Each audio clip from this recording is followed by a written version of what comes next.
నువ్వు చూడటానికి చాలా అసహ్యంగా ఉన్నావు. నిన్ను చూస్తే జంతువు గుర్తొస్తుంది.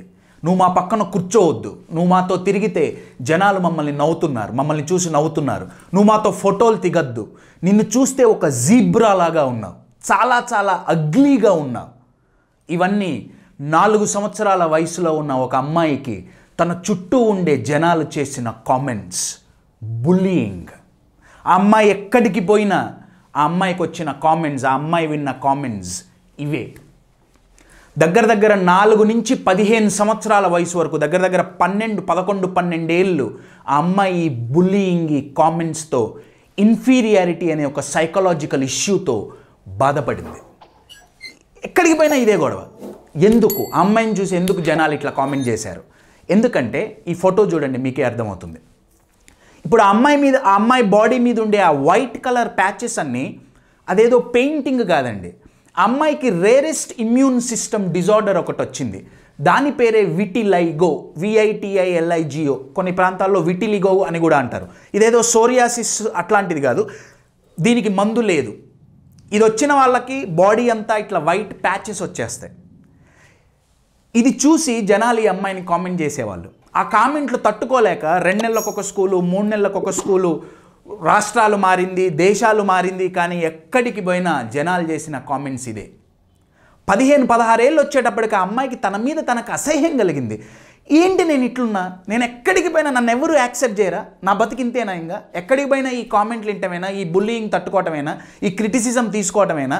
నా లైఫ్ మారదా? 15 ఏళ్ల వయసులో ఆ అమ్మాయి ఏం డిసైడ్ అయిందంటే, ఇక బతికుండటం వేస్ట్, సూసైడ్ చేసుకుంటే ఏ బాధ ఉండదు అనుకున్న అటువంటి అమ్మాయి ఇప్పుడు ప్రస్తుతం ప్రపంచ మోడలింగ్ ఇండస్ట్రీని మొత్తాన్ని మార్చేసిన ఒక వ్యక్తిగా మారింది. ప్రపంచంలోనే ఎంతో పెద్ద పేరు మోసిన brands like Nike, Puma, Tommy Hilfiger, Mac, Diesel, Calvin and కెనన్, ఇటువంటి ఎన్నో ప్రఖ్యాతిగాంచిన కంపెనీస్ ఆ అమ్మాయి అపాయింట్మెంట్స్ కోసం వెయిట్ చేస్తున్నాయి. ఆ అమ్మాయిని బ్రాండ్ అంబాసిడర్గా పెట్టుకున్నారు. ఎమినెమ్ లాంటి ఎంతో గొప్ప పాప్ సింగర్స్ ఆ అమ్మాయిని మోడలింగ్ చేయడానికి రమ్మంటున్నారు. జీవితం ఎలా మారింది అనేది నా ప్రశ్న. 15 ఏళ్ల వయసులో సూసైడ్ చేసుకుందాం అనుకొని రెడీ అయిన ఈ అమ్మాయికి ఒక ఫోటోగ్రాఫర్ తన దగ్గరకు వచ్చాడు. ఆయన ఏమన్నాడంటే, నువ్వు చాలా డిఫరెంట్గా ఉన్నావు, నేను నీది ఫోటోలు తీసి నేను సోషల్ మీడియాలో పెడతా, చూద్దాం రెస్పాన్స్ ఎట్లుంటుందో. ఆ అమ్మాయి ఏమనుకుందంటే, ఎట్లాగో నేను చనిపోదాం అనుకున్నా, ప్రయత్నించడంలో తప్పులేదు. కానీ ఆ ఫోటోలు వైరల్ అయ్యి మోడలింగ్ ఇండస్ట్రీ వాళ్ళంతా ఆమె దగ్గరకు వచ్చి ఆ అమ్మాయిని మోడల్గా చేయమన్నారు. అయితే తర్వాత ఫేమస్ అయింది. నేను ఇందాక చెప్పినట్టు ఎంతోమంది బ్రాండ్స్కి ఇప్పుడు ఆ అమ్మాయి రోల్ మోడల్, ఆ అమ్మాయి బ్రాండ్ అంబాసిడర్. ఇదంతా జరిగిన తర్వాత ఆ అమ్మాయిని ఒక క్వశ్చన్ అడిగారు, నువ్వు చనిపోదాం అనుకున్నవా దానివి ఎలా ఆగావు? ఈ ఇన్ఫీరియారిటీని నువ్వు ఎలా బ్రేక్ చేసావు?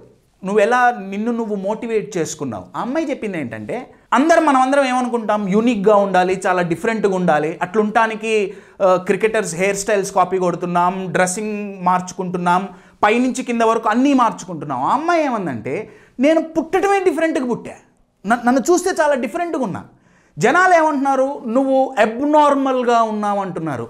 కానీ నాకు నేను చెప్పుకున్న సెంటెన్స్ ఏంటంటే, నేను అబ్నార్మల్ కాదు, అబౌవ్ నార్మల్. ఈ నార్మల్గా ఉన్న వాళ్ళకి నేను ఒక స్టెప్ హైలో ఉన్నా. You are getting my point?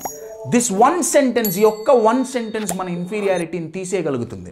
అమ్మాయిని అందరూ నువ్వు జీబ్రా లాగా ఉన్నావు అన్నారు. ఆ అమ్మాయి ఏమందంటే, అవును నేను జీబ్రా లాగానే ఉన్నా, ఓకే నేను ఒప్పుకుంటా, కానీ అదే జీబ్రాను చూడటానికి జూలో జనాలు ఎగబడతారుగా, ఎందుకంటే చాలా డిఫరెంట్గా ఉంది. You are getting my point? ఆ అమ్మాయి చెప్పిన ఆ బ్యూటీ అనే పదానికి ఆ అమ్మాయి నిర్వచనం మార్చేసిందండి. మోడలింగ్ ఇండస్ట్రీ అంటే సరదా కాదు. అమ్మాయి నేను ఎప్పుడైతే మోడల్ అవుతా అని డిసైడ్ అయిందో అందరు నవ్వారు.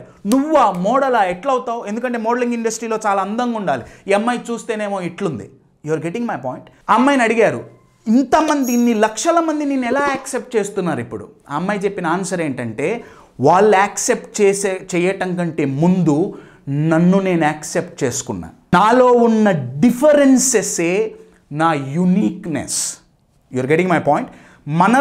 మిగతా వాళ్ళతో పోల్చుకుంటే మనలో ఏది డిఫరెంట్గా ఉంటుందో మై డియర్ ఫ్రెండ్స్ అదే uniqueness. Of course positive negative అనేది మనం ఆలోచించాలి, నో డౌట్. ఎక్కడికి పోయినా ఈ మధ్య మీరు స్ట్రెంగ్స్ ఏంటో తెలుసుకోండి, మీ వీక్నెస్లు ఏంటో తెలుసుకోండి.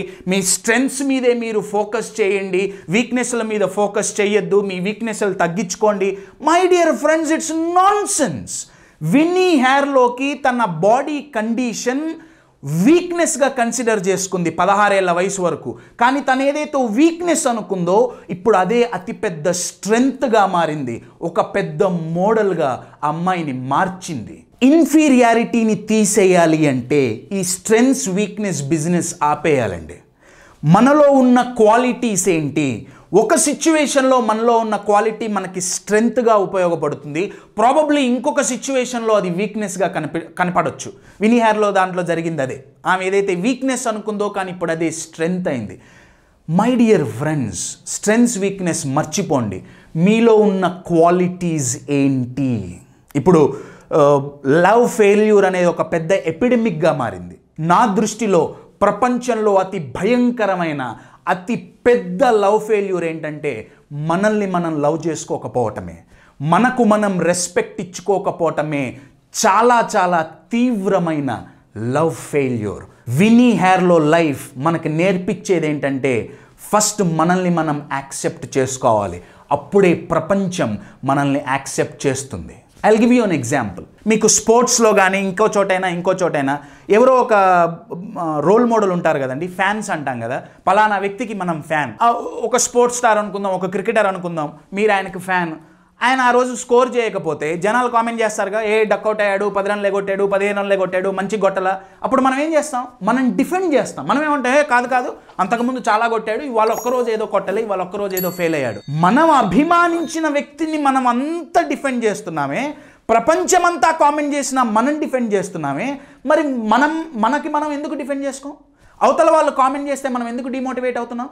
రీజన్ ఏంటంటే అవతల వాళ్ళ మీద చూపించిన అభిమానం మన మీద మనం చూపించుకోవట్లే. మై డియర్ ఫ్రెండ్స్, చిన్న పింపుల్ మొహం మీద వస్తే అమ్మో పింపుల్, అది పూసి ఇది రాసి దాన్ని కవర్ చేసి. వినీ హెయిర్లో పరిస్థితి ఏంటంటే 70% of the body white patches. You are getting my point? మీలో ఉండే డిఫరెన్సే మీ యునీక్నెస్. మీ క్వాలిటీస్ని మీరు రెస్పెక్ట్ చేసుకోండి.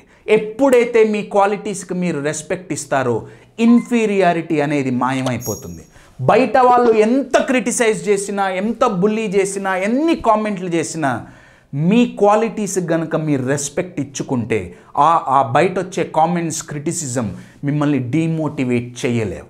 ఫస్ట్ మీలో ఉండే క్వాలిటీస్ ఏంటి, ఏ సిచ్యువేషన్స్లో ఆ క్వాలిటీస్ ఉపయోగపడతాయి, అంతే. స్ట్రెంగ్స్ అండ్ వీక్నెస్ మర్చిపోండి. Respect your qualities my dear friends. Just like Winnie Harlow, start loving your differences. Remember, we are all unique.